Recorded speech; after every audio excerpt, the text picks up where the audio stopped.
नमस्कार दोस्तों, मैं मीना राम सैनी आपके अपने YouTube channel the victory mindset बहर रोड पर एक बार फिर उपस्थित हुआ हूं। और आज की इस क्लास में हम पढ़ने वाले हैं ज्वार भाटे के बारे में।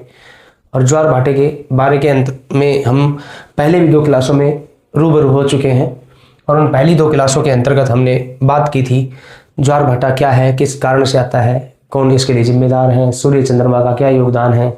विभिन्न विद्वानों के द्वारा इस प्रकार की बातों को यहाँ पर हमने समझा। विभिन्न प्रकार के यहाँ ज्वार भाटों के टाइप जो थे उनके बारे में बात की थी और दीर्घ ज्वार, लघु ज्वार के बारे में पढ़ा था। आज हम बात करने वाले हैं टाइड के टाइप के बारे में ही।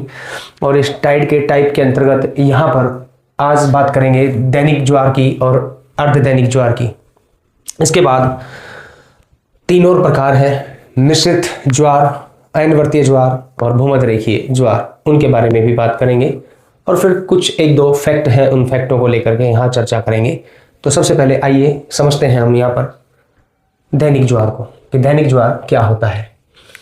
देखिएगा, ये चंद्रमा है, चंद्रमा के सामने यहाँ ये पृथ्वी है और पृथ्वी पर ये वाला स्थान जो चंद्रमा के डायरेक्शन की तरफ है, चंद्रमा के सामने है, ये कहलाता है जेनिथ। क्या कहलाता है दोस्तों? जेनिथ कहलाता है। जब ये स्थान चंद्रमा के सामने है तो वहां पर क्या उत्पन्न होगा आप अच्छे से जानते हैं, ज्वार उत्पन्न होगा, टाइड होगा वहां पर। डेफिनेटली जब जेनिथ वाले स्थान पर चंद्रमा की उपस्थिति से ज्वार उत्पन्न होगा तो इसके जेनिथ के अपोजिट साइड वाले भाग, जिसको यहां पर बोला जाता है नादिर, इस नादिर वाले भाग पर भी ज्वार उत्पन्न होगा। दोनों साइड यहां पर ज्वार उत्पन्न हो रहा है। इस स्थान पर पृथ्वी के केंद्र अपसारी बल के कारण यहां पर ये ज्वार उत्पन्न हो रहा है। इस स्थान पर, जेनिथ वाले स्थान पर, चंद्रमा के गुरुत्वाकर्षण बल के द्वारा ज्वार उत्पन्न हो रहा है। बात कर रहे हैं हम दैनिक ज्वार की। दैनिक ज्वार का मतलब 24 घंटे के अंदर एक ही स्थान पर कितनी बार ज्वार आता है। तो एक ही स्थान पर 24 घंटे के अंदर आने वाले ज्वार को दैनिक ज्वार के नाम से जाना जाता है। मतलब 24 घंटे में एक ही बार ज्वार आएगा उस स्थान पर, दोबारा ज्वार अगले दिन ही आता है उस स्थान पर। तो इस हिसाब से वहां पर हम उस स्थान पर आने वाले ज्वार को कहेंगे दैनिक ज्वार। जैसे देखिएगा दोस्तों, अब पृथ्वी है और इस पृथ्वी का उपग्रह, प्राकृतिक उपग्रह चंद्रमा है। चंद्रमा पृथ्वी का चक्कर लगाता है, पृथ्वी सूर्य के चक्कर लगाती है, तो घूमते हुए ये रोटेट करते हुए चलती है। ऐसे ही चंद्रमा भी यहाँ पर ये घूमता हुआ चलता है। तो जब इस स्थान पर ज्वार आता है चंद्रमा के सामने होने के कारण, तो इस स्थान पर दोबारा से जब ज्वार आएगा तो ज्वार आने का समय जो है वो 24 घंटे के बाद का आएगा। जैसे देखिएगा, यहाँ पर जब ज्वार आ रहा है तो इस जगह पर 6 घंटे 13 मिनट बाद भाटे की स्थिति बनती है। यहाँ पर भी ज्वार आ रहा है केंद्र अपसारी बल के कारण। अब जब पृथ्वी रोटेट होती है, घूमती है, तो घूमते हुए ये स्थान ऐसे चलेंगे। अब मान लीजिएगा जेनिथ इधर से घूमते हुए यहाँ आया, फिर यहाँ आया और यहाँ पर जब इस डायरेक्शन में पहुंचेगा, मतलब चंद्रमा के अपोजिट साइड में पहुंचेगा, तो चंद्रमा के अपोजिट साइड में पहुंचेगा तो ये स्थान जो है थोड़ा सा आगे होगा। मतलब ये वाला स्थान बिल्कुल जस्ट इसके पीछे ना होकर के थोड़ा आगे खिसक जाएगा, क्योंकि यहाँ पर ये 26 मिनट देरी से आता है। ये स्थान मतलब नादिर वाले स्थान पर कब कहाँ पहुंचेगा? अब नादिर वाला ये स्थान नहीं होगा, ये होगा। क्यों? क्योंकि चंद्रमा भी अपनी मूल स्थिति से खिसक करके और ऊपर की तरफ चला जाता है, यहाँ आ जाता है चंद्रमा भी। तो इस स्थान पर चंद्रमा के आने से एक कंडीशन बनती है कि अब नादिर वाला स्थान जो है वो इसके डायरेक्ट अपोजिट साइड में बनेगा। यहाँ जेनिथ बन रहा है तो यहाँ पर क्या बन रहा है? नादिर बन रहा है। तो इस स्थान पर आया केंद्र अपसारी बल के कारण ज्वार। अब इसके बाद देखिएगा, ये घूमते हुए ये चल रहा है यहाँ पर, और जब ये यहाँ पहुँचता, जहाँ पर पहले पूर्व में जेनिथ वाली स्थिति थी, चंद्रमा यहाँ पर था, लेकिन अब चंद्रमा यहाँ नहीं होकर के चंद्रमा कहाँ पर है? यहाँ पर है।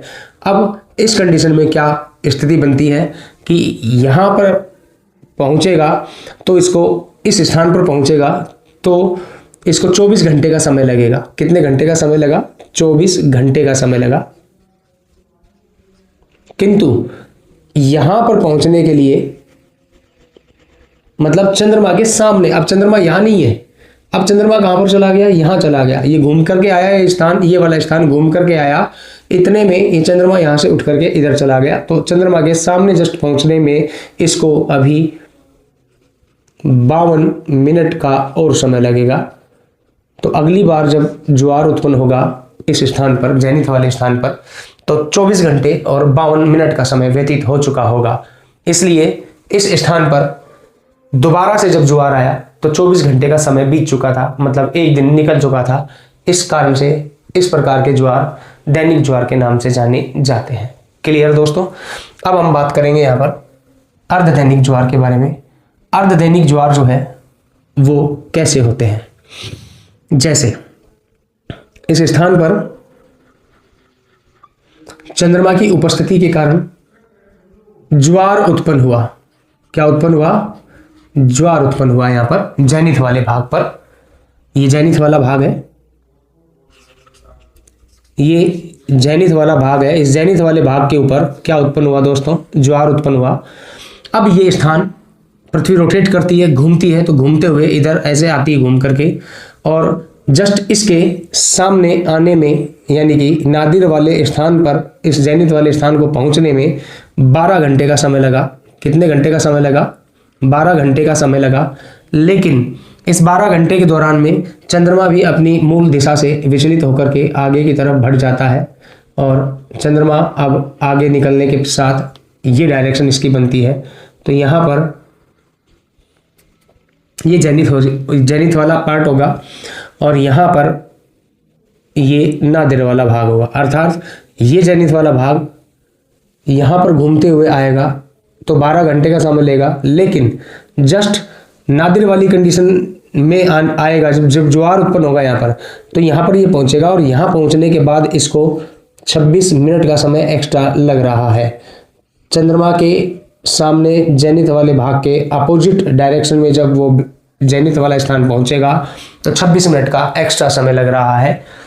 अर्थात ज्वार इस वाले स्थान पर जब ये यहाँ पहुंचेगा तब ज्वार उत्पन्न नहीं होंगे, जब ये यहाँ इस स्थान पर पहुंचेगा तब ज्वार उत्पन्न होंगे, और तब समय हो चुका होगा 12 घंटे 26 मिनट का।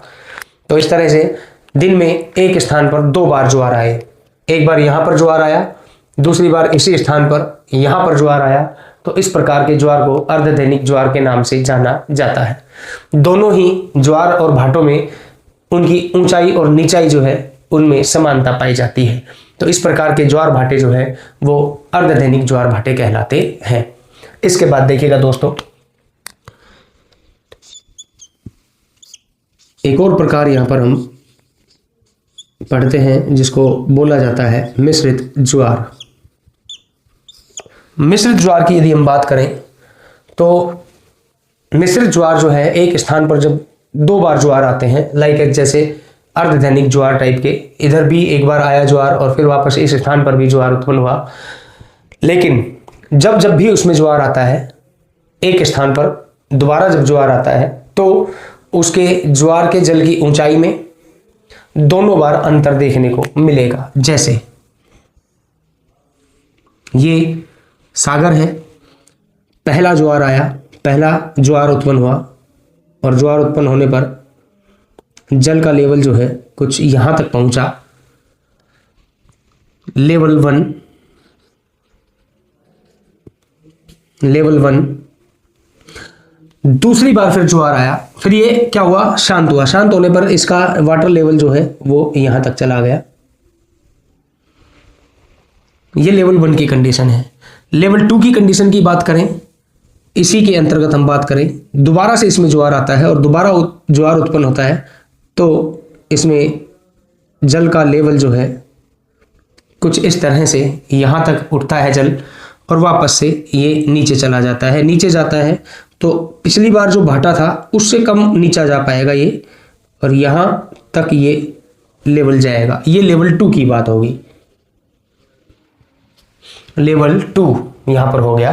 तो इस तरह से ज्वार भाटे जो आते हैं मिश्रित ज्वार में, उन ज्वार भाटों की ऊंचाई में हर बार वेरिएशन मिलेगा, अंतर मिलेगा।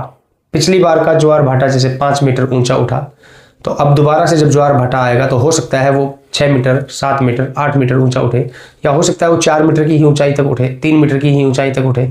मतलब पिछली बार जो ज्वार आया था बिल्कुल एकदम उसके लेवल में नहीं उठेगा, उसमें वेरिएशन पाया जाएगा, ऊंचाई में और नीचाई में अंतर मिलेगा।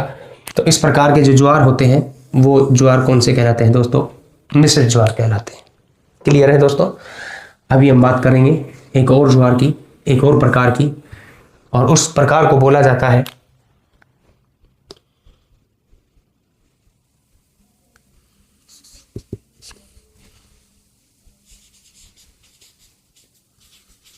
आयनवर्तीय ज्वार। आयनवर्तीय ज्वार की बात यदि हम करें तो कुछ इस प्रकार से इसको हम समझने का प्रयास करते हैं। देखिएगा दोस्तों, ये पृथ्वी है और ये चंद्रमा है। थोड़ा गौर से देखिएगा। सबसे पहले तो आप देखिएगा, ये एक लाइन आपको दिखाई दे रही है। इस पृथ्वी पर चारों तरफ इस तरह से सर्किल के रूप में बनी हुई ये लाइन है। एक लाइन, 2 लाइन और 3 लाइन, ये 3 लाइनें आपको दिखाई दे रही हैं। इन तीनों लाइनों में ये लाइन जो है ये प्रदर्शित कर रही है कर्क रेखा को, ये लाइन जो है बीच वाली ये प्रदर्शित कर रही है भूमध्य रेखा को, और ये लाइन जो है ये प्रदर्शित कर रही है मकर रेखा को। अब हम बात कर रहे हैं आयनवर्तीय ज्वारों के बारे में। आयनवर्तीय ज्वार क्या होते हैं? तो देखिएगा, जब चंद्रमा कर्क रेखा, ये कर्क रेखा है, इस कर्क रेखा की सीध में मौजूद हो, इसके ऊपर लंबवत हो, तो कर्क रेखा वाले स्थानों पर जल के उभार से उत्पन्न होने वाले ज्वार आयनवर्तीय ज्वार कहलाते हैं।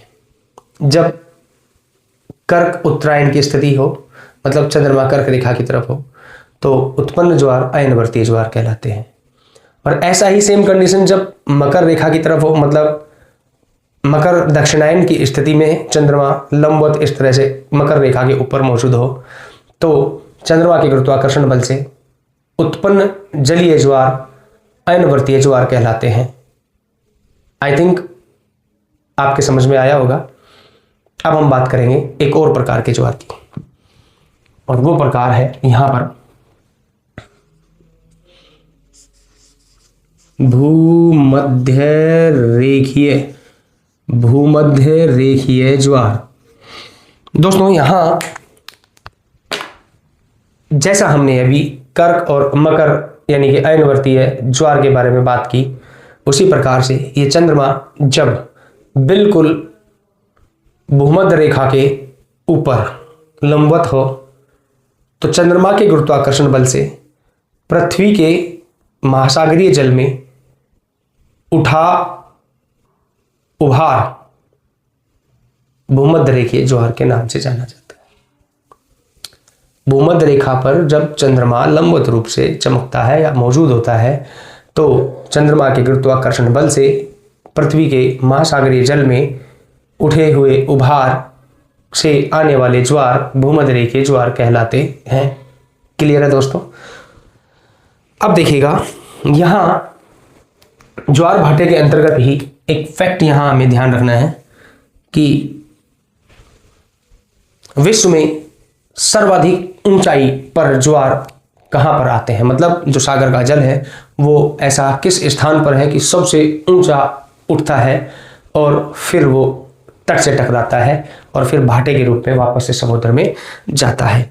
तो दोस्तों, आपको ध्यान रखना है यहां पर लगभग जो ऊंचाई है वो 15 से 16 मीटर के आसपास वहां उस जल की मानी जाती है।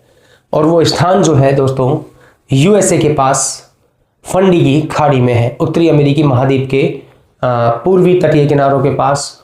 न्यूफाउंडलैंड से नीचे दक्षिण की तरफ चलते हैं तो वहां पर नोवास्किया नामक स्थान पर फंडी की खाड़ी में सर्वाधिक ऊंचे ज्वार उत्पन्न होते हैं। तो विश्व का सर्वाधिक ऊंचा ज्वार वाला स्थान कौन सा हुआ? फंडी की खाड़ी, नोवा स्कोशिया, उत्तरी अमेरिका। क्लियर है दोस्तों? उसके बाद दूसरे सबसे ऊंचे ज्वार वाले स्थानों की बात करें तो सेवरन एस्चुरी नामक स्थान ब्रिटेन जो है वो दूसरे सबसे ऊंचे ज्वार के रूप में जाने जाते हैं। लगभग 14 से 15 मीटर की ऊंचाई में वहां पर ज्वार उत्पन्न होते हैं, जो सबसे ज्यादा ऊंचे ज्वार माने जाते हैं।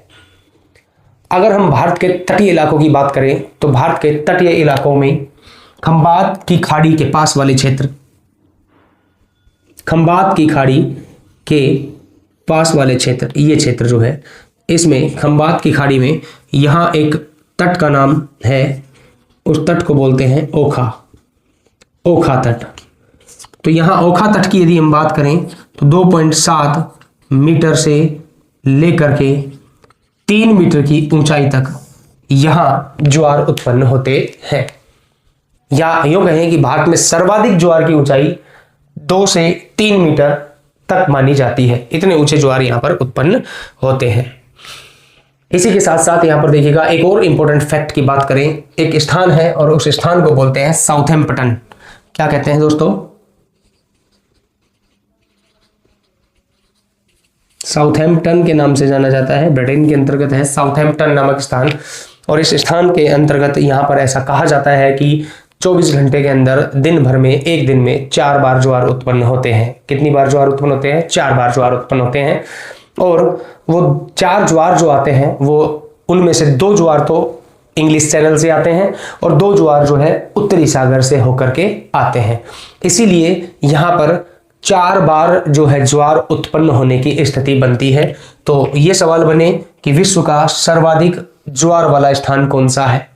सर्वाधिक ऊंचा पूछे तो फंडी की खाड़ी, नोवा स्कॉशिया, उत्तरी अमेरिका महाद्वीप।